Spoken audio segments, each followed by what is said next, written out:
Boa noite, igreja! Que a paz seja convosco, amém? Que privilégio estar aqui nessa noite, encerrando essa conferência. Eu sou a Graciele do Alain. Eu sou o Alain da Graciele. E nós somos casados para sempre, somos pais da Ana Júlia, da Maria Carolina e da Isabela.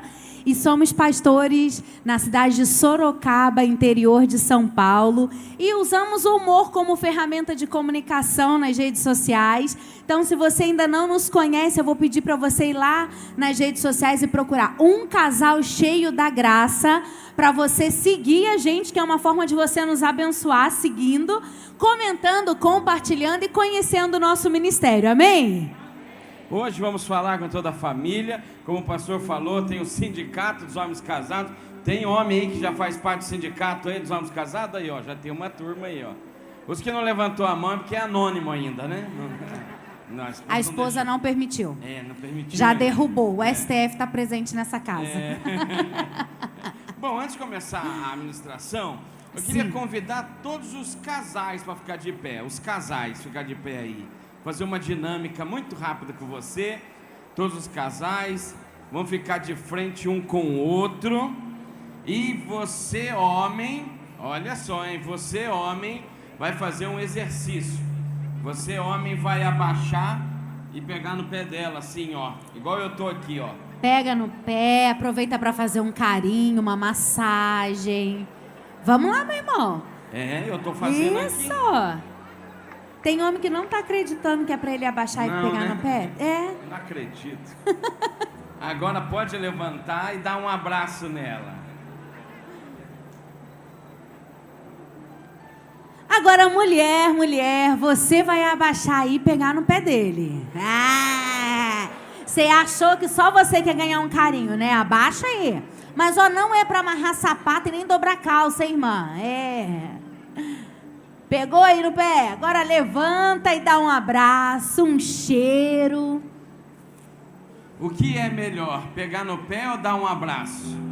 Dá um abraço, né? Então vira pra ela e fala assim: meu amor. Meu amor. Nesse ano. Não pegue no meu pé. Não pegue no meu pé. Me dá um abraço. Me dá um abraço. Dá um abraço nele. Pronto, combinado não sai caro. 1 ano sem pegar no pé, que coisa boa. É tão bom que merece até um aplauso, né não? Pode sentar no seu lugar. Leve isso pra vida, hein, gente? Hoje nós vamos trazer uma palavra. Nós temos também um stand-up de casais, mas hoje uma palavra muito importante sobre manutenção. Manutenção na nossa casa, na nossa família. Em tudo precisa de manutenção. Eu acredito que lá na sua casa deve ter uma lâmpada para trocar, uma tomada que está com mau contato, uma porta fazendo barulho. O sindicato aprovou uma lei que o homem tem até 6 meses para fazer essa manutenção, tá? De lâmpada, tá aprovado, viu? Aí, tá vendo os homens felizes com a gente? Tem casa que já tá passando dos 6 meses já. E aí, como é que faz? Não, daí renova. Jesus!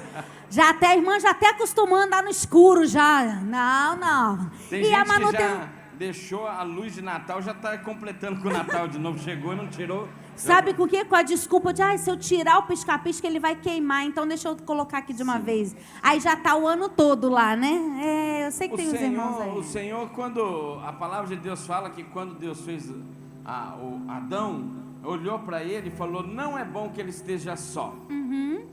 Eu fico analisando, pastor, eu acho que quando o Senhor olhou, viu ele como? Tranquilo. Não, perdido. Calmo, tranquilo. Perdido, Alain. Um homem que está no paraíso está como, irmão? Tranquilo. Mulher, como que seu marido fica em casa quando você deixa ele sozinho lá na sua casa para cuidar da criança, da comida, da roupa, do filho? Como que ele fica? Então Adão estava assim: o que eu faço agora? Para onde que eu vou? O que eu tenho que fazer? Adão não tinha que se preocupar com roupa, criança. Então ele estava tranquilo. Eu acho que o Senhor olhou e falou: ele está muito calmo. Não, eu vou fazer a mulher. Quero ver a partir da manhã de paradão assim. Deus fez a mulher e uma função auxiliadora. E ela veio, irmão. Então é normal. Ela veio com uma função: auxiliar. Ela recebeu uma missão do Senhor. E como ela é obediente, ela só segue a missão, que é o quê? Auxiliar. E vai... o microfone. Às vezes, e vai cuidar da gente. O Senhor, sabendo que a mulher, ela ia vir com uma função especial, que é auxiliar, você pode ver que ela foi a última criação. Cereja do bolo. Sim. Não é? Última coisa que a gente coloca, cereja do bolo, para terminar a obra de arte, Senhor. Eu acho que o Senhor falou assim, eu vou deixar por último, porque se eu fizer no início, vai ficar me dando palpite em tudo que eu vou fazer. Deixa eu trabalhar sozinho primeiro, depois eu faço ela. Senão eu estava até hoje coisa ainda sem fazer, bicho sem dar nome. Então ele falou, deixa eu trabalhar sozinho, né? Mas isso é tema para o stand-up. Hoje, só uma palhinha do stand-up. Hoje não vamos falar sobre manutenção. E hoje vamos falar da manutenção do carro e da família, porque o carro, aliás, em tudo na vida a gente tem que fazer manutenção. Tudo mesmo. Tudo. Tem que fazer manutenção. E no carro não é diferente. Às vezes no carro tem uma luzinha amarela que acendeu no painel e não apaga. E tem gente que já até acostumou com essa luz. Tem gente que deixa, mas a luz está dizendo que algo não vai bem. A luz amarela, ela está falando que algo não vai bem no carro, mas ele não para o carro. E você continua andando com o carro. Mas um dia essa luz, ela apaga e acende uma vermelha. E quando uma luz vermelha acende no carro, você não anda mais, porque a gente não fez a manutenção. E a manutenção, ela é importante dentro da nossa casa. Às vezes a nossa família está andando com uma luz amarela acesa, dizendo que algo não vai bem, mas a gente continua vivendo a vida. Pensa assim, vai dar trabalho para eu parar, para eu arrumar isso, vou ter que investir tempo, vou ter que conversar, vai ter que ter DRs, eu não gosto de DR. E aí deixa para lá. Interessante, quantos tem carro aqui? Levanta a mão, deixa eu ver aqui. Continua com a mão levantada. Quantos leram o manual do carro que você tem? Leia. Continue com a mão levantada. 1, 2, 3, 4, 5. Mas... uns 15. Olha, tem bastante, viu? Tem bastante. Então com tempo. Aí, irmãos... Certíssimos. Sabe o que é interessante? Que o certo é quando você compra o carro, você lê o manual antes de andar. Esse é o certo. Por isso que foi feito o manual, para a gente estudar ele, para depois a gente falar assim, agora eu entendi esse carro, agora eu vou andar com ele. Mas a gente faz isso? Não. A gente guarda o manual, anda com o carro, não lê, e quando vai vender, bota no anúncio, venda o carro com o manual. Valoriza o carro. Seja o primeiro a ler. Está lá. E a gente anda no carro sem ler o manual. E tem muita gente que anda na vida sem ler o nosso manual, que é a palavra de Deus. Só tem ele em casa, mas não lê e quer viver a vida, né? E aí vai achando o que pode resolver sem ler o manual está lá. Eu lembro que quando eu casei, eu tinha um Monza 87. Fui na oficina, falei para o rapaz assim, eu quero viajar com a minha esposa, e o que eu faço para ter uma viagem tranquila e segura? Ele olhou o carro, ele falou, para ter uma viagem segura, o senhor deixa ele aqui e vai de ônibus. É mais seguro que o senhor vai ter, vai ser isso aí, porque o carro estava muito ruim. Aí ele falou assim, mas tem uma coisa boa. Ele falou assim, mas você quer ir com ele mesmo? Eu falei, quero. Ele falou, troca a correia dentada, porque a correia dentada está quase estourando. Eu faço por R$380. Eu falei, 380? Ele falou, é. Eu falei, tá bom, depois eu volto. Não troquei.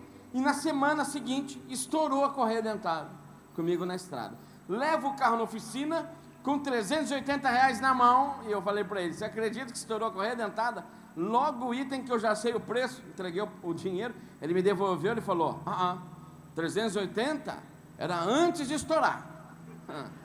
Agora que estourou, deixa eu ver o motor, se não empenou. Aí ele falou, o motor empenou, vai ter que fazer o motor. Gastei R$4.000 para fazer o motor, e eu paguei R$3.500 no carro. E a correia dentada, bom, né? 380. Sabe o que a gente aprende com isso? Quando a gente não faz a manutenção na hora certa, a gente vai pagar um preço de algo que não precisava pagar, porque a manutenção serve para isso. Então, quando nós quebramos o carro vai para uma oficina, e nós temos que levar numa oficina autorizada e especializada, amém? Um lugar que conhece o carro, não é um lugar que você deixa lá e vão ver o que vão fazer. Uma vez eu deixei meu carro porque tinha um barulho, aí ficou pronto, eu paguei, trocaram a peça, quando eu saí na estrada, fez barulho de novo, eu liguei para o mecânico, falei, continua o barulho. Ele falou assim, então não é o que eu pensei. Então nós vamos virar o resto da vida pensando o que pode ser. Agora o especialista não, o especialista ele entende o seu carro, ele estuda o seu carro. O carro tem oficina especializada. E hoje, nessa noite, nessa conferência, esta igreja é a oficina do céu. Amém. Aonde pessoas autorizadas e especializadas vão fazer as manutenções necessárias na sua vida, em nome de Jesus. Amém. E nós queremos começar aqui lendo um versículo que fala sobre família e o cuidado sobre ela. 1 Timóteo 5,8. 1 Timóteo 5,8 diz assim: se alguém não tem cuidado dos seus, especialmente dos da sua própria casa, tem negado a fé e é pior do que o descrente. Tem uma versão que diz: quem são esses seus? Se alguém não tem cuidado dos seus parentes, e especialmente dos da sua família, já separa ali. Ele fala assim nesse versículo: você tem que cuidar.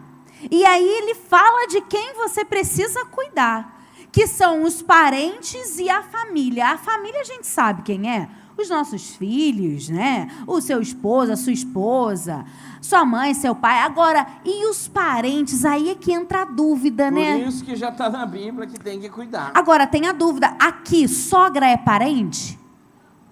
Sogra é parente aqui, gente? Sim? Não? Está na dúvida. Cunhado é parente? O Olha, povo sogra na não é dúvida. parente aqui. Eu vou vir para cá, para Sinop, morar. Olha que bom. Cunhado também não. Mas eles são, viu? Olha, eu sei que vocês vieram para sorrir, mas eu já trago uma notícia não muito agradável para alguns. É sim, parente. Cunhado Hoje... é aquele que você convida para o churrasco, e aí ele aparece no churrasco com frango congelado, um refrigerante quente. Na hora de comer, ele vai querer comer a picanha e tomar lá o suquinho gelado, a coca gelada, né? E você tem que cuidar. Ô, Jesus. Sogra é benção. Minha sogra, ela, quando eu tô com ela fala comigo uma meia hora, direto, e no final ela fala assim, mas eu não tô aqui para dar palpite. Foi de meia hora. Mas a gente tem que cuidar dos parentes. E tem gente que já entra no casamento com problema com parente. E pro resto da vida vai ter essa luzinha amarela no painel. Tendo problema com parente, problema em casa, porque não conseguiu resolver. E isso pode piorar. Mas hoje, em nome de Jesus, vamos fazer as manutenções necessárias. Amém? E o primeiro item que nós vamos fazer é o alinhamento. Hoje nós vamos alinhar o nosso carro, a nossa família. Porque você já dirigiu um carro desalinhado? Dirigir carro desalinhado, ele não é um item que vai parar o seu carro. Você vai deixar de andar porque ele está desalinhado. Não. Só que é um item que ele, se não estiver direitinho, ele torna uma viagem cansativa. Uma viagem que era para você estar ali de boa, você está ali... Sabe essas estradas retonas aí que tem aqui? Você consegue ver lá no horizonte? É só apoiar a mão no volante. Isso num carro alinhado. Agora, um carro desalinhado, você tem que segurar firme no volante, porque toda hora, se você frouxar a mão, ele vai querer sair da estrada. Você tem que segurar ali, vai até trepidando, que chega no final da viagem com o maxilar até doendo, de tanto que balançou aquele carro. O pneu, que ele tem uma vida útil num carro alinhado, ele tem uma vida útil alta. Com um carro desalinhado, rapidamente ele perde a vida útil. E esse pneu engana a gente, porque você olha de fora assim, tá bonito, né? Aí uma hora você abaixa sem querer, você olha assim, puro arame. Você fala, meu Deus, misericórdia, perdeu o pneu. Pneu que era para rodar tanto tempo, perdeu. E você pode comparar isso com a nossa vida. Porque quando a gente está desalinhado, a gente começa a se desgastar onde não precisava. A gente começa a se desgastar em coisas que não precisava se desgastar. E por que a gente está desalinhado? Você sabe, o alinhamento é igual, a gente fala, um pneu desalinhado consegue desalinhar os outros 3 do carro. Os 3 não têm o poder de alinhar um. E às vezes dentro de casa acontece isso, a gente está em casa, está uma paz. Aí chega o desalinhado, tira a paz de todo mundo. E no final ele fala assim, vocês precisam ter paz. Aí você fala, eu tinha até você chegar. Porque ele tirou a paz da gente. Grupo de família, eu faço parte do grupo de família. Eu estou num grupo chamado Natal Feliz. Desde julho. Desde julho. Natal Feliz, com 60 pessoas de uma família, de parente. Nesse Natal Feliz já saiu quase uma boa parte já. Já estão montando um outro grupo, Natal Mais Feliz, sem os primeiros. Que já teve briga já. Eu não sei se chega esse Natal Feliz. Eu acho que no final só vai estar eu, a Gra e as meninas, minhas filhas. Porque a mesma tia que fala bom dia no início, e ela fala assim, um bom dia de paz e alegria. E manda uma imagem de uma pomba. É a que depois dali ela tira alegria, o resto do dia. E ela termina a noite falando, amém, mais um dia de luta vencido. Aí a gente fala, é mesmo, é verdade, você está indo dormir e vencemos. Aí ela volta no outro dia. E irmão, alinhamento é importante em todas as coisas. Você sabe, lá em casa, nós estamos no projeto para emagrecer e não é fácil, é uma luta constante. E aí lá em casa fizemos um projeto que, lá em casa a gente janta até 8 horas. Depois das 8, ninguém come mais nada. É só quando está em casa, tá, pastor? Deixa bem claro isso. Às vezes eu esqueço de falar isso. Eu não esqueço. Porque vai que ele acredita, né? Já passou das 8. Por isso que eu quase não volto para casa. Quase não volto. Tô em casa. Essa semana, 2 dias só da semana vão ficar em casa, ó. Aí, fizemos um acordo com as filhas por causa disso. Então, teve um dia que eu fiquei em casa, até 8 horas podia comer. Então, eu comi 8 horas e fui dormir, porque também não tinha muito sentido ficar acordado depois das 8, se não pode comer mais nada, né? Você já deita e fala, Senhor, deixa eu dormir, para amanhã já acordar na hora do café, para passar, porque essa luta eu não vou ficar acordado. Eu dormi, irmão, eu consegui dormir, 8h10, 8h20 eu já dormi, agradeci a Deus. Meia-noite toca o telefone, o interfone da portaria do condomínio. O senhor Alain? Sim, tem assustado. Entrega para o senhor. Eu falei, entrega do quê? Ele falou, lanche, McDonald's. McDonald's? Eu falei, não é para mim não, hein? É o inimigo, ó. Tenta laços e embaraços, ó. Tá no nome da sua filha. Falei, manda vir. Peguei lá, peguei o lanche. Minha filha pediu e dormiu. Ficou lá, eu chamei ela, falei, senta aqui, olha esse lanche. Tudo fresquinho. Meia-noite, isso é hora de comer? E enquanto eu falava, eu fui comendo tudo. Batata, nuggets, refrigerante. Aí no final ela falou, não pai, o senhor está certo mesmo, eu não vou comer não. Mas nem tinha mais o que comer. Aí ela foi dormir. Eu falei, aí, eu tinha vencido já o dia. Eu perdi, mas porque uma pessoa desalinhou. Quando o carro fica desalinhado, a gente leva na oficina e eles pegam esse pneu, acerta ele, tira, ajeita, coloca na máquina e fica alinhado. Agora, quando é a nossa vida que está desalinhada? Tem um alinhamento na oficina do céu. Tem um alinhamento que é Gálatas 5, 22, 23. É o alinhamento que Deus vai hoje alinhar a nossa vida em nome de Jesus. E que diz assim, mas o fruto do Espírito é amor, alegria, paz, longanimidade, benignidade, bondade, fidelidade, mansidão e domínio próprio. Olha quanta coisa, gente. Se for fazer uma avaliação aqui, dar nota para cada item desse daí, como é que ia estar, hein? Alegria, paz, mansidão, paciência, domínio próprio. E você já reparou que tudo isso que está aqui, ele está ligado ao que você oferece a relacionamento com outras pessoas? É porque uma árvore, ela nunca produz o fruto para ela mesma comer. Você nunca vai ver uma mangueira comendo a manga. Ela produz o fruto para alimentar outras pessoas. E é assim, você precisa ser uma árvore frutífera e aquilo que o Espírito produz em você precisa alimentar quem está ao seu redor. Os seus filhos, a sua família, os seus parentes precisam se alimentar desse fruto. Mas outra coisa interessante sobre isso é que aqui está dizendo que é o fruto e não os frutos.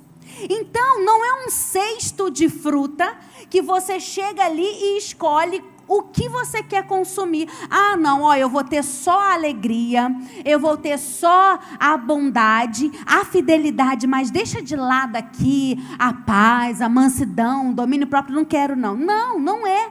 Porque ali está dizendo que é o fruto, está no singular. Então vamos imaginar uma mexerica, uma pocã, tangerina, não sei como chama aqui, mas é um fruto só, que contém vários gominhos. Assim é o fruto do Espírito na nossa vida. É um fruto com todas essas características aqui. E quando você chega lá no mercado ou na feira para comprar uma tangerina, você não vai comprar uma tangerina se tiver faltando gomo. Metade. Ah, não, quero 3 gomos só. Porque não tem valor. Você quer uma tangerina completa, com todos os gominhos bons. E assim precisa ser o fruto do Espírito na nossa vida. Nós precisamos deixar que o Espírito Santo produza em nós todas essas características, para que você possa alinhar a sua casa e a sua vida e alimentar outras pessoas com esse fruto. Amém? Um item que não pode faltar na manutenção do carro é o freio. Aliás, nada sem freio dá certo. Se o seu carro perder o freio agora ali fora, você não vai embora, falar assim, não, dá sim, vou colocar o pé para fora aqui. Não vai bater. Carro sem freio, bicicleta sem freio, cavalo sem freio, carroça sem freio, tudo dá problema. Porque a gente precisa ter freio nas coisas, senão a gente tem problema. Eu lembro que quando eu tinha 12 anos, eu ganhei uma bicicleta. E o que eu fiz? A primeira coisa que eu fiz foi tirar o freio dela. Porque na minha época, quando eu tinha 12 anos, era uma moda.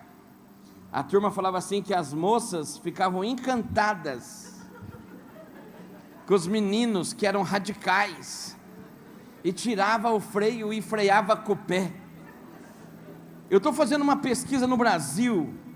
Queria conhecer, aqui tem alguma mulher que só casou com ele porque viu ele freando a bicicleta com o pé? Tem alguém aqui que estava em dúvida, daí viu e falou, ah, não, é esse mesmo.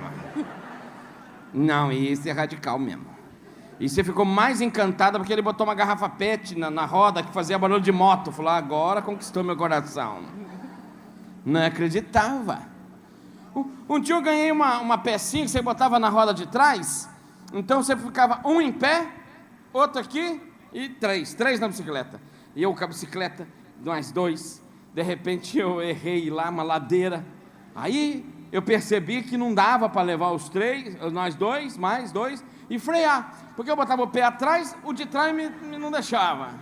Eu da frente não deixava. E eu fiquei assim, pegou embalo. Irmão, e quando pega embalo, não dá para botar o pé mais. O de trás pulou. Já vi que a amizade não era duradoura, né? Primeira oportunidade, pulou. O do meio tentou pular, não deixei. Falei, não. E a amizade? A amizade agora? Não, tem aliança. Aliança é feita em dia de festa, mas é forjada em dia de luta. Tá junto, ó. E eu com a bicicleta aqui. E ele falou, nós vamos morrer. Eu falei, não vamos. Eu falei assim, vamos jogar no muro. Tinha um muro assim, ó, fazendo curva. Uma curva assim, ó, lá embaixo. Falei, vamos jogar no muro. Estraga a bicicleta, mas nós se salva. E a bicicleta fazendo assim. Quando eu cheguei perto, ele falou assim, muro chapiscado. Ele viu primeiro que eu. Irmão, eu repito até hoje quando eu lembro disso. Eu falei, nós vai morrer ralado. Até o final lá. Eu falei, e agora? Ele viu um muro, ele viu uma cerca viva. Ele falou, na cerca, virou e a bicicleta entrou na cerca viva. A bicicleta passou, nós ficamos. Mas a gente só ficou porque o arame farpado segurou a gente. Só que ele levou e voltou. Eu tenho um corte nas costas, na perna, mais ou menos assim, porque o arame farpado veio rasgando assim. Tiraram a gente. Naquela época minha, quando você aprontava assim, você tinha que voltar para casa sereno. Sua mãe não podia saber que você fez alguma coisa, senão você apanhava de novo, doía de novo na gente. Faltava a mansidão, né? Faltava- O domínio próprio. Eu lembro que eu voltei assim com a bicicleta. Tudo bem, falei, tudo bem. Todo machucado. Com medo de algum vizinho vir contar pra ela, né? Mas contaram. Eu já vi minha mãe piscando um olho assim pra mim e falou, o que você fez? Quando minha mãe piscava um olho só. Agora, quando ela fez os dois alternados, aí era pior. E eu sou de um tempo que quando ela batia explicando. Você está apanhando por quê? Eu falei, mãe, resume, eu já sei. Precisa falar desse jeito não da gente. As crianças de hoje em dia nunca vão saber o que é isso. Não, antigamente minha mãe só fazia assim pra mim, ó. Eu tava correndo lá atrás, ela fazia Já assim, sabia, a gente já entendia. Minha alma Quando gelava, chegar em casa... minha alma gelava, só dela fazia assim, ó. Hoje você faz assim pro filho e bate yes. Yes! Você olha de cara feia pra criança, a criança olha de cara mais feia ainda pra você. Você fica até com medo. Dá medo na gente, dá medo. Dá medo. Um dia eu fui comer uma pizza na casa do irmão, aí eu fui orar, o menino começou a comer a pizza. Aí o irmão falou assim, pastor, um minutinho, falou pro filho, filho, o pastor tá orando. A gente tem que orar antes de comer. O menino falou assim, comendo. Mas não é nunca ora, pai, e comendo. O pai, como não? Ele falou, eu não lembro. Aí, nesse momento, a mão da mãe já vira elástica, né? Já vai Impressionante. assim por debaixo da mesa e A já... mãe do outro lado conseguiu vir com a mão dela até o outro lado, assim, deu beliscando o menino fez, ai! Eu falei, não precisa bater no menino, não. O menino só tá entregando vocês aqui, né? Eu falei, não, deixa que eu oro aqui, pode comendo. Sabe o que eu aprendi sobre o freio quando fiquei mais velho? Que quando a gente tira o freio de tudo, a gente não vai escolher aonde a gente vai parar, mas a gente vai ter que escolher aonde vai bater, porque bater vai ser inevitável. A gente não tem esse poder de escolher, eu vou encostar, não vai. Agora você vai bater. Quando a gente tira o freio da finança e começa a gastar como se não houvesse amanhã, um dia vai bater. Você vai ter que escolher se você vai devolver para o banco o carro ou a casa, porque bateu. Tem gente que gasta o cartão de crédito como se não houvesse amanhã. Pede até para Deus, Senhor, se o Senhor puder voltar antes do dia 10. Ai, salvava eu 2 vezes. Aí vem a fatura, vem falar, pastor, o diabo está acabando com a minha finança. Aí você vai ver o que o diabo está gastando vamos nela. avaliar aqui. É Outback, falou, o diabo está no Outback agora? Olha, está indo para Caldas Novas, olha, ele está indo para lá agora, para os termas. Por isso que aquela água é quente, meu Deus, misericórdia. É a gente que parou de pisar no freio. Pisar no freio, irmãos, em coisas que a gente sabe que vai dar problema, vai dar briga. Porque nós somos expert em criar uma crise no meio de outra crise. A gente tem um problema e a gente já quer criar outro. Às vezes está vindo os irmãos para a igreja hoje, o carro quebra. E o marido já lembra na hora que a esposa já está falando. Já avisou desse carro, fazendo barulho, que vai parar um dia. E no dia que a gente mais precisar, vai deixar a gente na mão. Aí, irmãos, agora tinha que ter a sabedoria dos dois. Dele, fingir amnésia, que não lembrava o que ela falou. E ela também, ela falou, deixa quieto. Na hora certa eu falo, porque agora não é hora. O carro Agora quebrou. o problema é o carro e a gente precisa chegar na igreja. Só que daí não pisa no freio. Aí ela começa a falar. Aí já começa aqui, ó. Pronta para entregar. Bem que eu avisei você. Aí, mas você não me escuta. Eu tô falando para você há 2 semanas que esse carro tá fazendo barulho. Mas você não me escuta. Aí, ó, o que deu. Agora Irmãos, a gente precisa chegar na igreja e, ó. O que muda pro carro quebrado? Nada. Ele não volta a funcionar. Mas agora nós estamos arrumando uma outra crise aqui.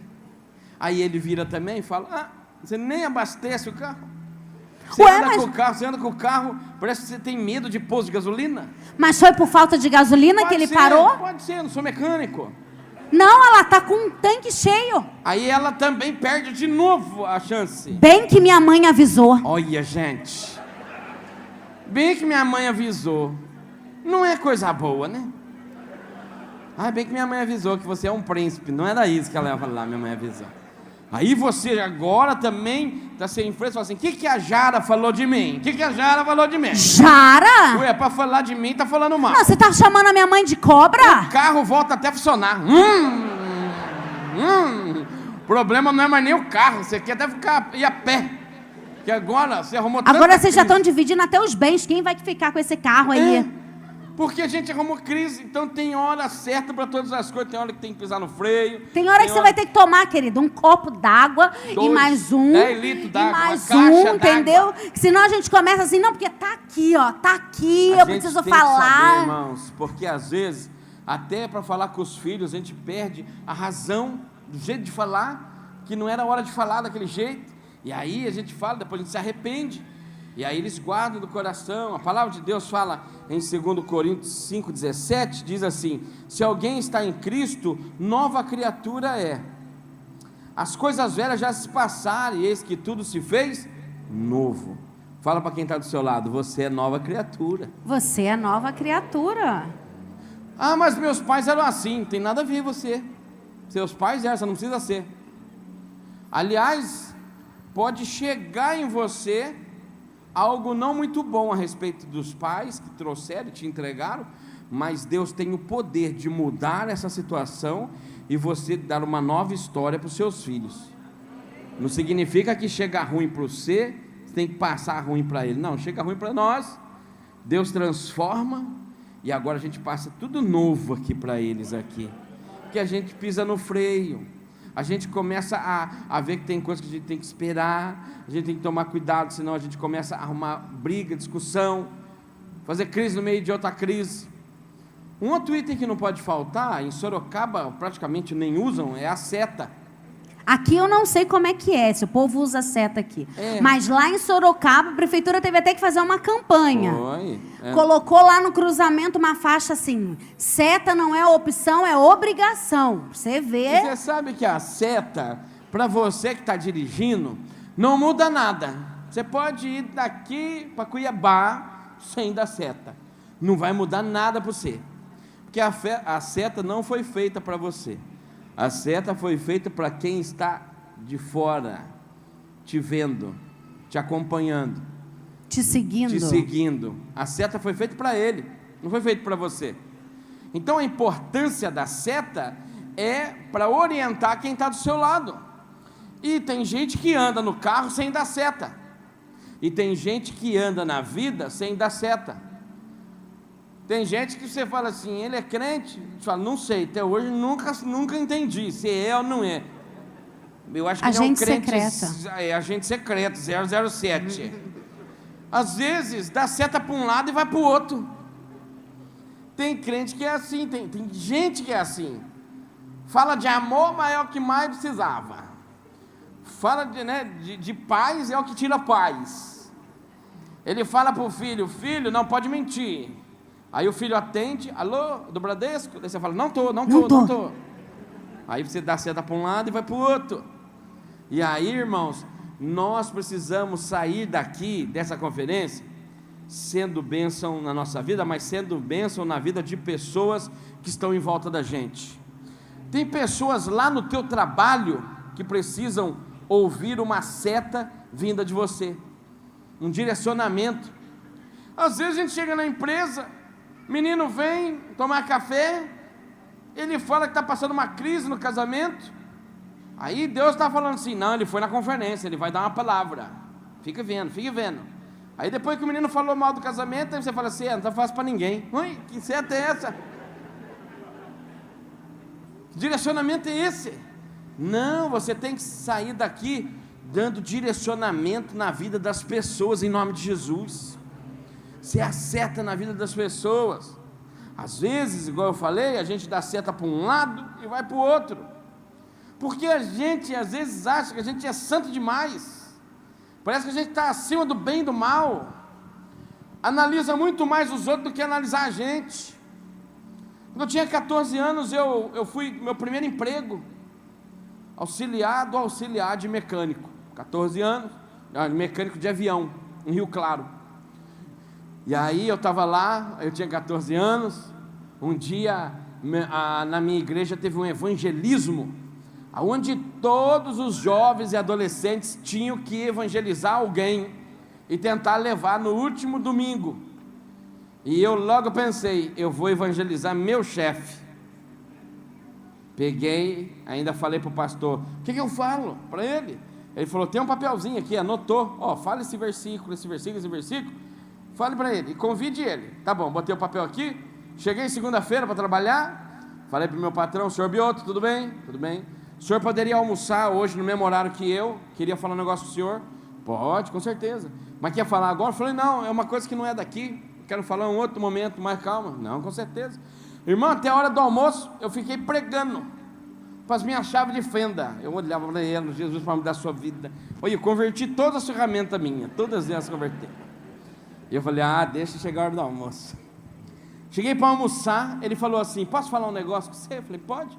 Ele falou, você veio falar comigo que você já está sabendo, né? Eu falei, não, o quê? Ele falou, você não está sabendo? Não, eu falei, o quê? Ele falou, você foi mandado embora semana passada?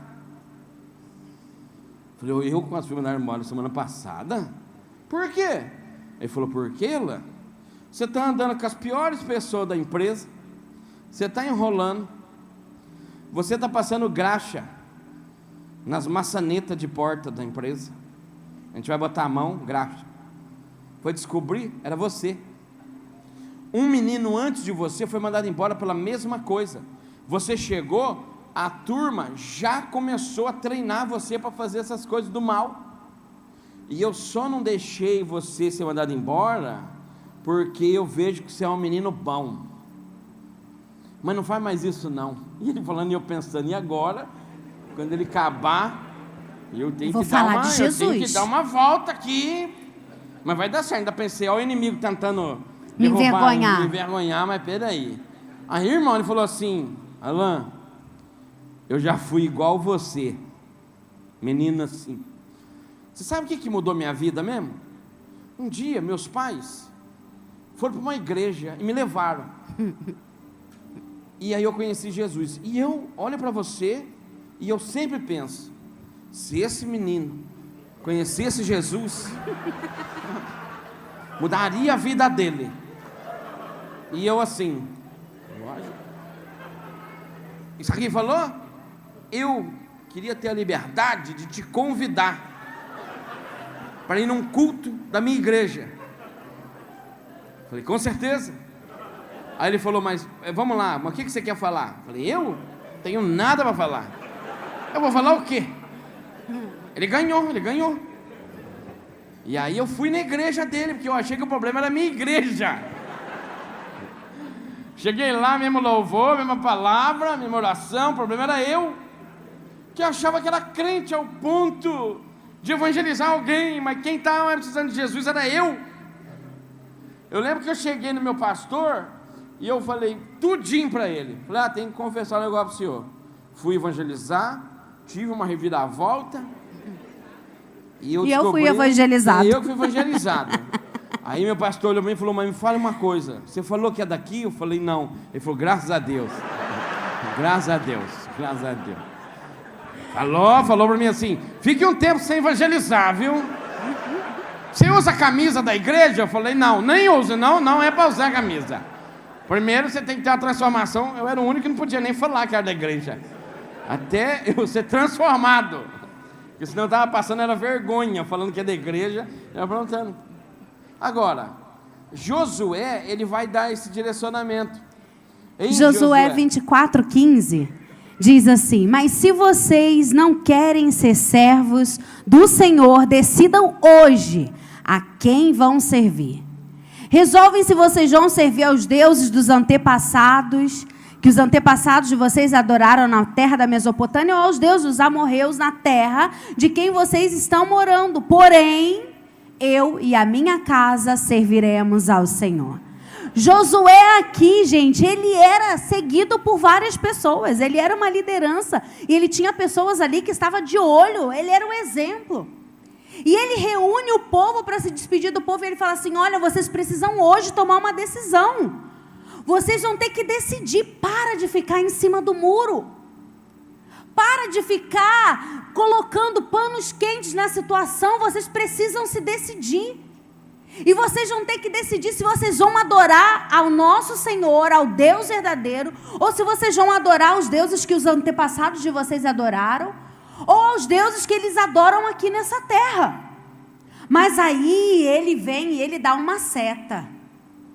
Ele vem e ele fala: porém eu e a minha casa serviremos ao Senhor. Ele está dizendo assim para todo mundo: não importa o que você decida, não importa se você vai decidir isso ou aquilo, mas eu, como líder da minha casa, eu já tomei uma decisão. Ele não chega na família dele, pastor, e faz uma votação, uma enquete. Ah, então, filho, vamos lá, quem é que você vai adorar? Vamos fazer uma votação aqui? Não. Ele é o líder daquela casa, ele precisa direcionar aquela família. E ele puxa a responsabilidade para ele, ele diz assim: olha, aqui é o seguinte, não importa o que eles estão falando lá fora, não importa o que eles vão fazer lá fora, a quem eles vão adorar, na minha casa, na minha família, nós já decidimos, nós vamos adorar ao Senhor, nós vamos servir ao Senhor, e que essa seja a sua decisão. Não importa o que hoje o mundo está fazendo, se está todo mundo, aí fala assim: ah, mas todo mundo faz, todo mundo vai, todo mundo está fazendo. Não importa o que todo mundo faz, o que importa é a decisão que você toma hoje diante do Senhor. Escolhas são importantes e dão direcionamento para a sua vida, para a sua casa, para a sua família e para os seus filhos. Então decida hoje a quem vocês vão servir. Decida hoje, diga: eu e a minha casa serviremos ao Senhor. Você pode dizer isso? Eu e a minha casa serviremos ao Senhor. Falamos de tantos itens aqui: alinhamento, freio, seta e a direção. Se o seu chegar ali agora no carro e roubar o volante do carro, você vai embora com o carro? Não. Tem motor? Tem. Tem gasolina? Tem. Tem alinhamento? Tem. Tem freio? Tem, mas não tem direção. Aliás, se você analisar, a direção, ela é o final de tudo.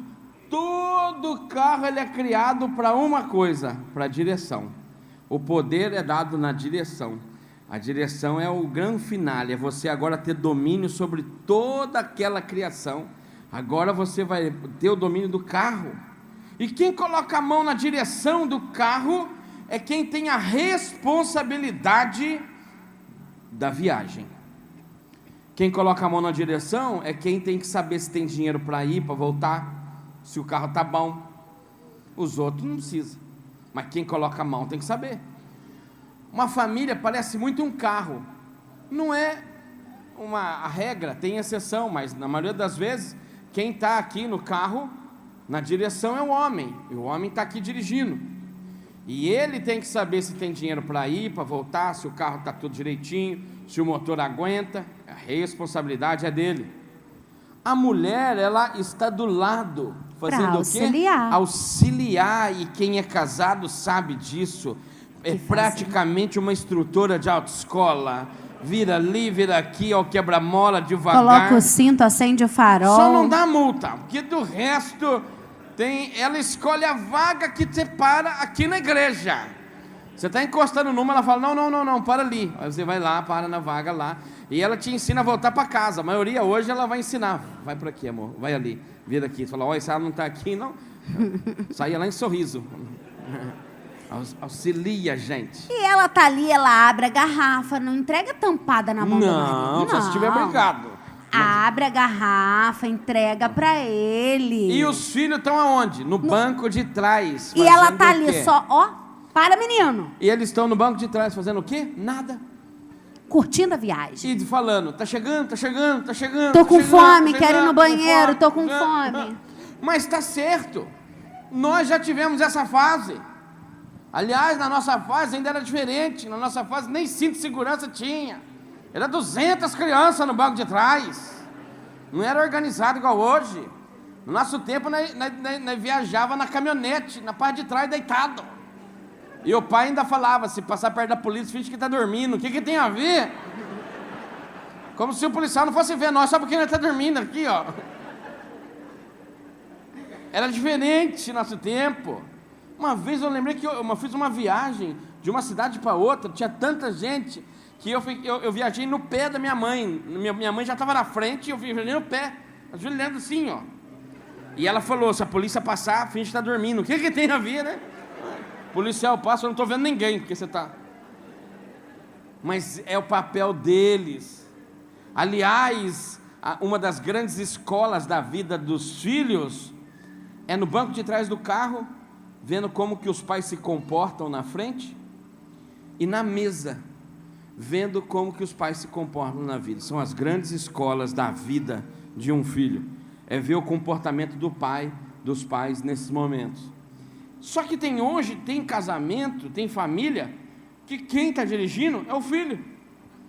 E o pai e a mãe estão lá atrás, está chegando, está curtindo a viagem. Entra em casa, sai em casa e não entende nada da casa.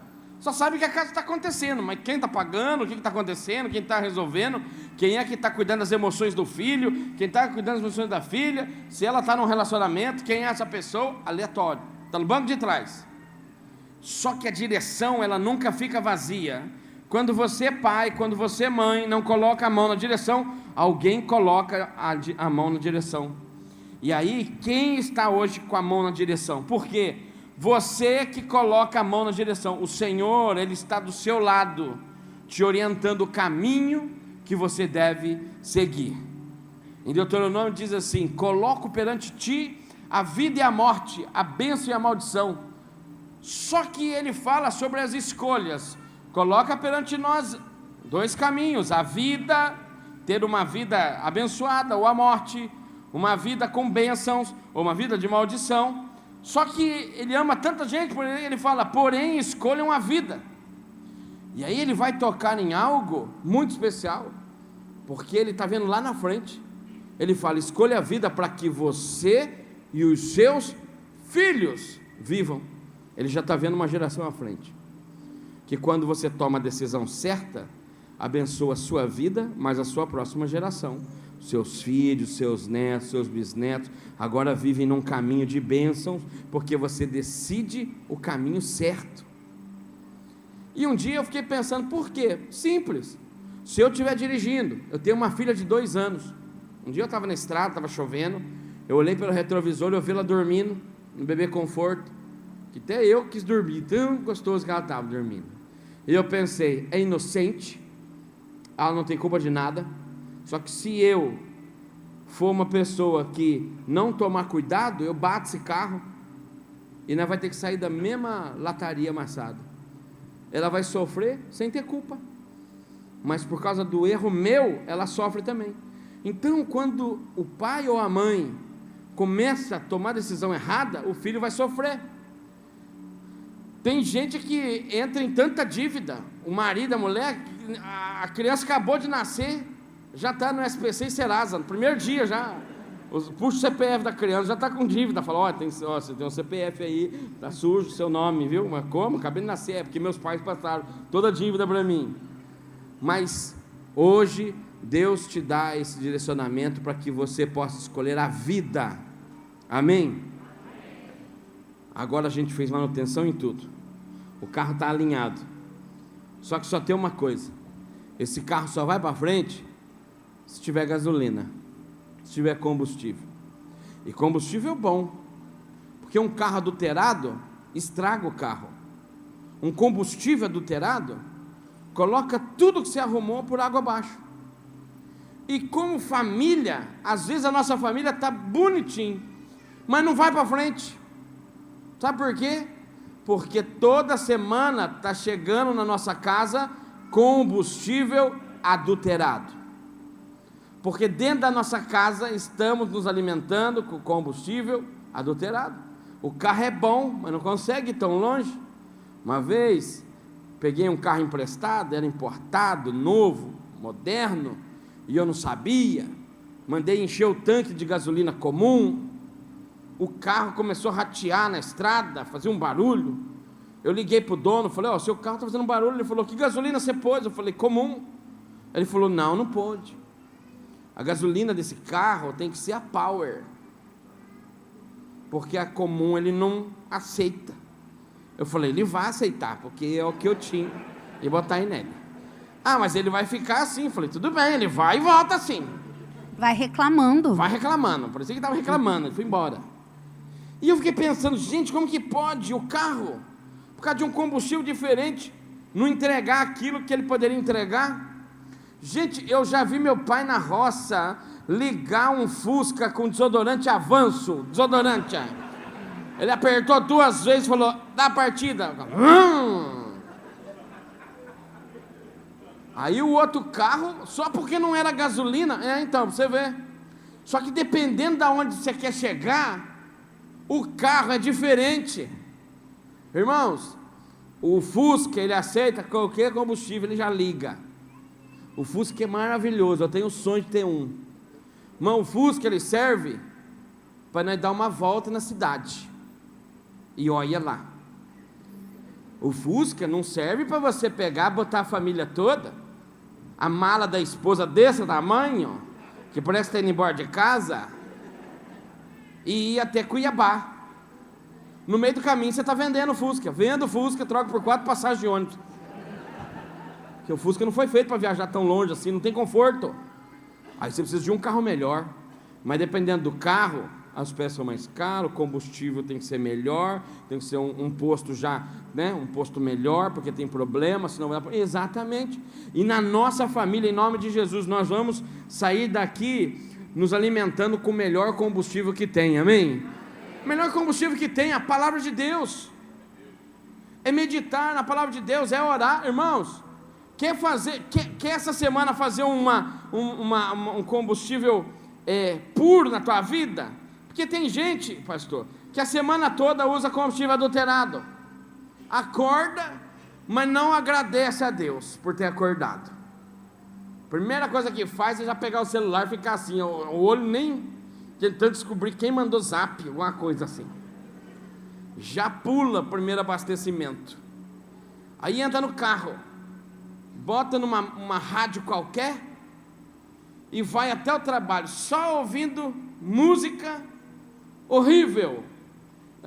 Esfregou o chifre no asfalto, esfregou o chifre não sei o quê. Para ir o chifre no asfalto vai, na volta, o chifre no asfalto volta. É só coisa ruim. É que traiu, é que largou, é que não sei o quê. É só coisa. Chega na empresa, anda com os piores. Chega na empresa, os outros falam assim, essa empresa aqui vai fechar, hein? Aí ele fala, eu também, já estou procurando outra coisa. Isso aqui não dura mais 2 meses, olha. Aí volta ouvindo essas músicas ruins de novo. Aí chega à noite e fala assim, estou cansado. Lógico, combustível ruim. Quando chega em casa, vai entregar o que para o filho? Vai entregar o que para a filha? Nada. Combustível ruim. Agora, quer fazer um combustível bom essa semana? Amanhã, você vai até assustar quem te vê lá, né? A esposa vai se assustar, o marido, porque ela vai achar até que você caiu da cama. Não, você rolou e já caiu ajoelhado, porque agora você vai agradecer a Deus pelo seu dia. Você fala, Deus, muito obrigado, mais um dia de vida, que o Senhor possa abençoar minha casa, minha família, todo mundo agora aqui, e que eu possa ter uma semana abençoada em nome de Jesus, um dia abençoado. Opa, já foi o primeiro combustível. Você já passa lá, já lê um versículo, mais um combustível. Entra no carro agora, já coloca lá, Deus vai na frente, abrindo o caminho, com muito louvor. Mesmo que alguém te fechar, você nem briga. E se brigar ainda é assim, Deus, leva ele, Pai, leva ele, Pai. Ainda é coisa do céu ainda, não é nem, oh Deus, leve ele, Senhor. Chega na empresa, você coloca a mão assim na porta e fala, Deus abençoe essa empresa em nome de Jesus. Porque eu estou no mesmo barco. Se afundar, eu afundo junto. Então vai ser hoje o melhor dia dessa empresa. Irmão, é diferente. Você chega à noite com sobra para alimentar outro. Você não chega à noite com fome. Você chega à noite com reserva para ser bênção na vida de um filho, na vida da esposa, dentro de casa. Qual é o combustível que a gente está fazendo? Às vezes a gente pode colocar nosso carro tudo a perder por causa do combustível. E Deus, Ele ama a sua casa, Deus ama a tua família e quer fazer a sua casa um pedaço do céu, amém? Convido você a ficar de pé no seu lugar. Como a gente fala aqui, quando você, dentro da tua casa, você tem o amor, e você tem o respeito, e você convida Jesus para entrar na sua casa, a sua casa vira um pedaço do céu. Uma casa que é um pedaço do céu tem umas características. É uma casa que quem passa quer voltar, quem mora quer ficar lá. É uma casa que é um pedaço do céu. É uma casa tranquila. É uma casa que tem flores em vida. É uma casa que tem amor, carinho, paz. Aliás, quem tem essa casa tem uma dificuldade até de viajar. Viaja, mas passou uns dias fora de casa, já começa a falar: vamos embora para casa, vamos voltar. E o outro fala: mas já? Por quê? Estou com saudade de casa. Estou com saudade de casa. E você volta para casa.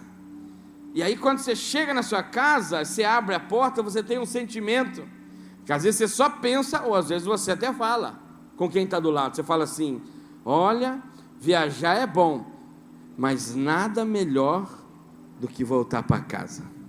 Quem já teve esse sentimento? Um dia a gente tinha ido viajar, e eu e a Gra falando: tem que voltar para casa, tem que voltar para casa. E nós estávamos num resort, melhor do que minha casa. E a gente falou: não, quero voltar. E aí eu voltei e falei: Senhor, por que nem tem esse sentimento de que tem que voltar para casa, que viajar é bom? Porque eu pensei nisso. E Deus falou comigo assim: filho, eu estou deixando você sentir aí na sua casa um sentimento que um dia você vai sentir aqui no céu.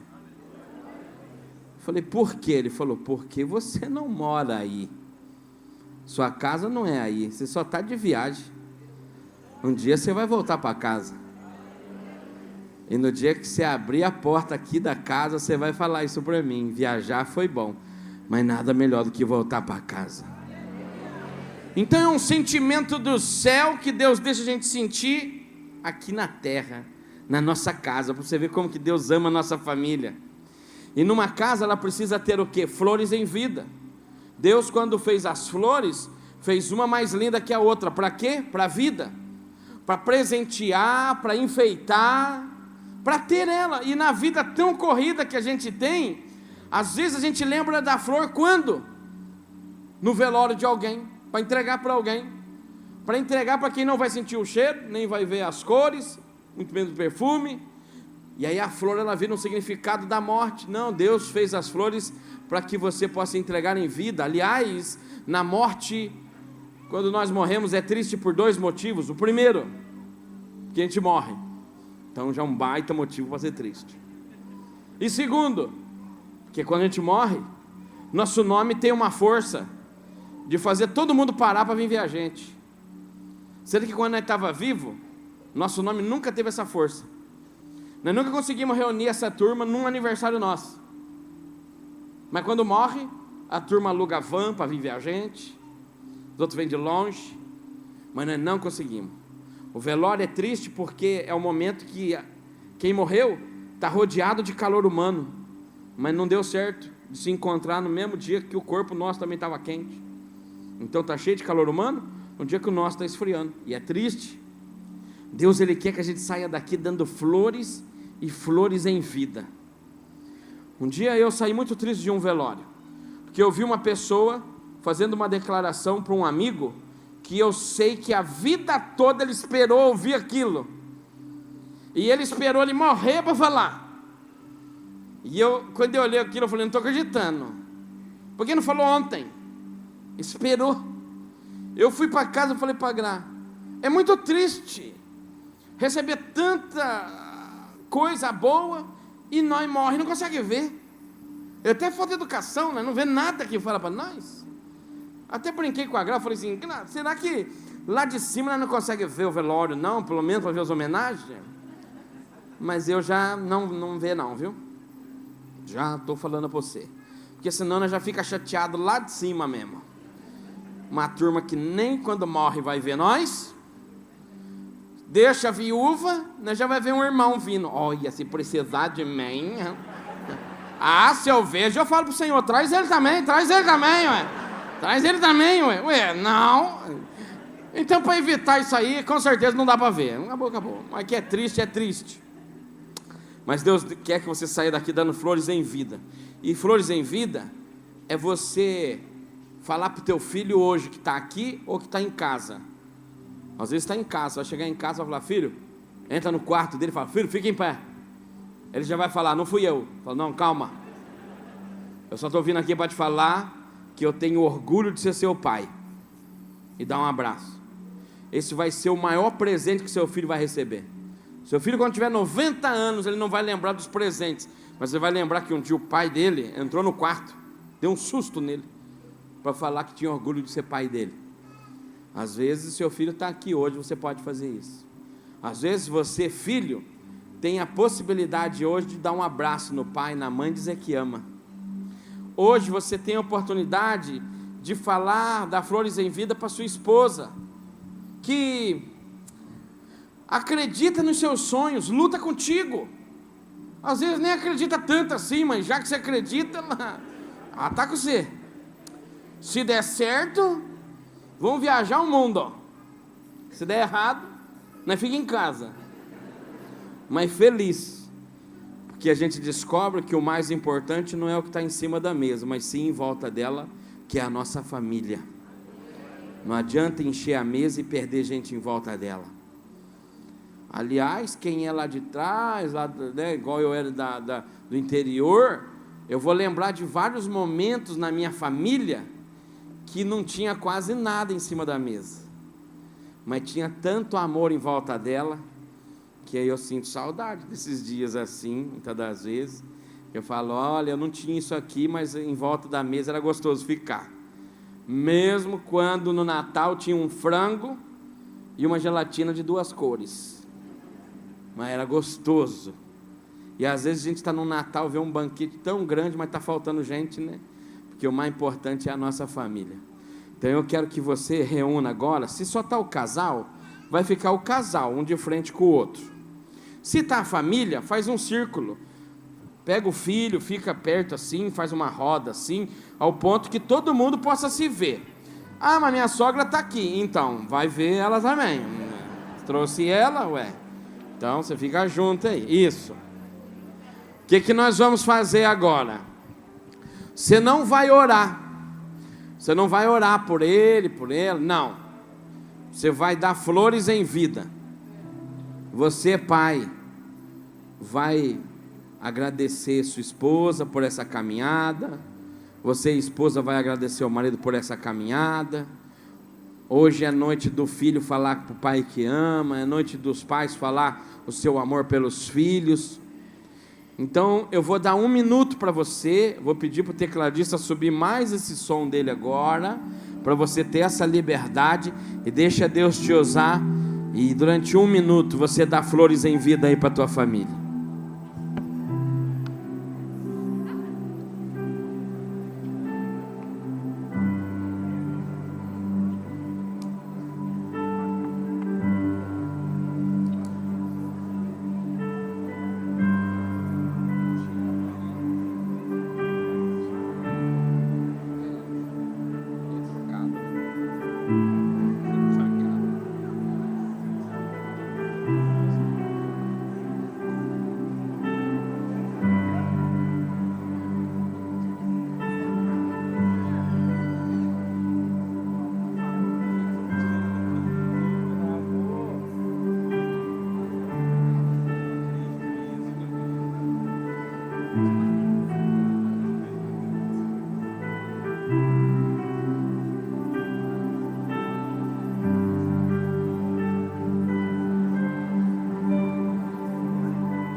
Aleluia, Jesus. Continua assim, do jeito que você está agora. Deixa eu falar uma coisa muito importante para você. Jesus quer voltar contigo para sua casa. Ele quer voltar contigo para sua casa porque Ele quer escrever uma nova história. Às vezes quem está levando Jesus para casa é a esposa. O marido ainda não tomou essa decisão. Às vezes quem está levando Jesus para casa é o marido. A esposa ainda não tomou essa decisão. Às vezes o filho não tomou essa decisão. Mas hoje é noite do casal levar Jesus para casa. Hoje é noite da família levar Jesus para casa, amém? Jesus quando ele vai para casa é diferente. Porque quando a gente leva um convidado para nossa casa, e meio de surpresa, o que a gente faz? Fala para a visita assim: chega lá em casa daqui 20 minutos, nós corre para casa, arruma tudo, não dá tempo de arrumar tudo, nós joga tudo num quarto e fala para o filho: não abra aqui, em hipótese nenhuma. Aí quando chega a visita, a gente pega, a criança abre, olha, tá bagunça aqui. Porque a gente gosta de maquiar o lugar, para ficar bonito, para parecer que é assim. Mas quando Jesus, ele se oferece a voltar na tua casa, na hora que você vai sair correndo para arrumar, ele segura na tua mão e fala: não, filho, comigo é diferente. Eu vou voltar contigo para casa, eu vou encontrar a tua casa do jeito que você deixou, porque agora quem vai mudar sou eu. Quem vai transformar sou eu. Quem vai tirar essa depressão do quarto, essa angústia, sou eu. Quem vai trazer prosperidade nessa cozinha, sou eu. Quem vai fazer você agora ter momento para aproveitar essa área que você tem, que você só tem a área, mas nunca usa porque não tem tempo, eu vou mudar a tua história. Você vai ter tempo agora para curtir com a tua família isso aqui, para receber amigos. Então ele vai voltar para mudar a sua casa. Então ele vai cuidar de você do jeito que você está. Ah, mas eu tenho que mudar antes. Não, você vem do jeito que você está, porque quem vai mudar é Ele que vai transformar sua casa, sua vida. E fica combinado assim: você convida Jesus para entrar na sua casa, e quando a gente subir, Ele convida você para entrar na casa dele. Esse é um combinado muito bom, né? Ó, bom demais, né? Então agora fica todo mundo de frente. Se é casal, fica casal de frente um com o outro. Se é família, fica todos de frente. E vocês vão repetir esta oração que nós vamos fazer, esse pedido juntos. Olha aí um nos olhos do outro e diga assim: família, o Senhor Jesus nos trouxe hoje aqui, porque Ele deseja voltar com a gente para casa, e nos ajudar a escrever uma nova história. Mas para isso, nós precisamos reconhecer que sem Ele nós não conseguimos, que só Ele pode limpar, curar, libertar, tratar do nosso coração e nos transformar. Vamos hoje reconhecer Jesus como Senhor da nossa casa. Vamos juntos viver essa nova história. Se a resposta é sim, levante as suas mãos aos céus. Se você e a sua casa hoje decide viver o novo de Cristo, de mãos dadas, levante as suas mãos aos céus. Isso, com a família, isso. Levanta a mão junto assim. Amém.